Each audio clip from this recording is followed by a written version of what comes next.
92 की सुबह पश्चिम बंगाल के पुरुलिया जिले के एक गांव में खेतों के बीच लोगों ने आसमान से गिरी हुई कुछ चमकदार चीजें देखीं। जब वो पास गए तो पता चला कि ये राइफलें थीं। ऐसी राइफलें जिन्हें गांव वालों ने पहले कभी नहीं देखा था। जांच करने पर आसपास की जमीन में लगभग 35 और राइफलें बिखरी पड़ी मिलीं। बात पूरे गांव में फैल गई और पुलिस भी वहां पहुंच गई। जल्द ही ये मामला गंभीर हो गया, क्योंकि पास के एक तालाब से ग्रेनेड भी बरामद किए गए। धीरे धीरे ये साफ होने लगा कि ये कोई आम घटना नहीं थी, बल्कि आसमान से हथियार गिराए गए थे। जांच में खेतों और आसपास के इलाकों से हरे रंग के कुछ टूटे हुए बक्से भी मिले, जिनसे पैराशूट बंधे हुए थे।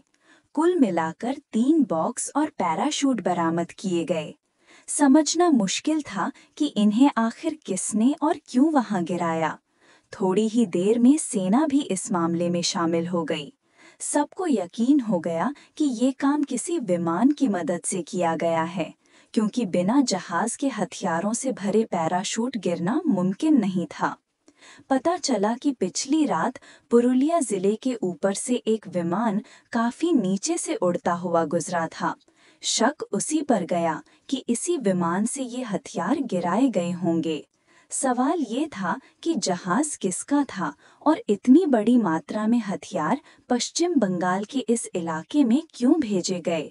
जब बरामद हथियारों की गिनती की गई तो सामने आया कि इनमें लगभग 300 AK-47 राइफलें, 25 पिस्तौलें, 2 स्नाइपर गन, रात में देखने वाले दूरबीन, 100 से ज्यादा ग्रेनेड और करीब 16,000 गोलियां थीं। इन सब का वजन मिलाकर 4 टन से भी ज्यादा था।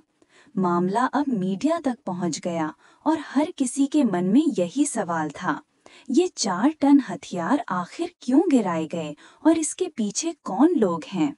जांच में पाया गया कि लेटियन एयर का एक विमान पाकिस्तान के कराची से उड़ा, वाराणसी और पुरुलिया के ऊपर से गुजरा और फिर कलकत्ता होते हुए थाईलैंड जा पहुंचा। हालांकि ये साफ सबूत नहीं था कि हथियार उसी विमान से गिराए गए, लेकिन शक और गहरा गया, क्योंकि पायलट ने जब भारत के हवाई क्षेत्र में प्रवेश की अनुमति मांगी थी तो अपनी मंजिल कंबोडिया बताई थी, जबकि असल में बाद में वो थाईलैंड में उतरा। कुछ दिनों बाद वही विमान दोबारा भारत के हवाई क्षेत्र में दाखिल हुआ। इस बार भारतीय वायुसेना के MiG-21 फाइटर जेट्स ने उसे रोका और मुंबई एयरपोर्ट पर उतारा। विमान में कुल 8 लोग मौजूद थे। इनमें डेनमार्क का एक नागरिक किम डेवी था, जिसने पहले भी पुरुलियन जिले में काम किया था। दूसरा व्यक्ति ब्रिटेन का पीटर ब्लीच था, जो पूर्व सैनिक होने के साथ साथ हथियारों का डीलर भी था। और बाद में ये बात सामने आई कि वो ब्रिटिश खुफिया एजेंसी MI6 के लिए काम करता था। एक अन्य शख्स दीपक मणिकांत, जो आनंद मार्ग संगठन से जुड़ा हुआ था।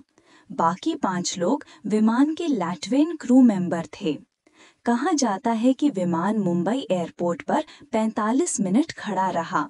उसी दौरान किम डेवी वहां से गायब हो गया और फिर सालों तक उसका कोई पता नहीं चल पाया।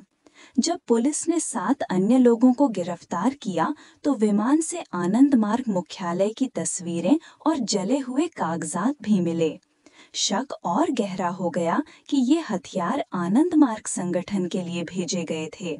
बाद में जांच के दौरान पीटर ब्लीच ने माना कि हथियारों की व्यवस्था उसी ने की थी, लेकिन उसका दावा था कि उसे बताया गया था कि ये हथियार बांग्लादेशी सेना के लिए हैं। हालांकि इस पर भी सवाल खड़े हुए कि अगर ये सच था तो फिर हथियारों को बंगाल के एक भारतीय जिले में ही क्यों गिराया गया। धीरे धीरे ये रहस्य और उलझता चला गया। किम डेवी ने बाद में एक इंटरव्यू में दावा किया कि हथियारों का इंतजाम उसने आनंद मार्ग के अनुयायियों की मदद के लिए किया था, क्योंकि उन पर लगातार अत्याचार हो रहे थे। उसका ये भी आरोप था कि भारतीय कांग्रेस पार्टी के कुछ नेता, यहाँ तक कि प्रधानमंत्री और खुफिया एजेंसी रॉ के लोग भी इस खेल में शामिल थे। हालांकि भारतीय एजेंसियों ने इन आरोपों को पूरी तरह खारिज कर दिया। मामले में गिरफ्तार लोगों को पहले सजा तो हुई, लेकिन बाद में धीरे धीरे सबको रिहा कर दिया गया। लैट्वियन क्रू मेंबर्स को रूस के दबाव पर छोड़ा गया और फिर 2004 में पीटर ब्लीच को भी रिहाई मिल गई। बाद में कई खुलासे हुए कि वो सच में ब्रिटिश खुफिया एजेंसी का आदमी था। वहीं किम डेवी को भारत कभी वापस नहीं लाया जा सका, क्योंकि डेनमार्क ने उसे प्रत्यर्पित करने का विरोध किया।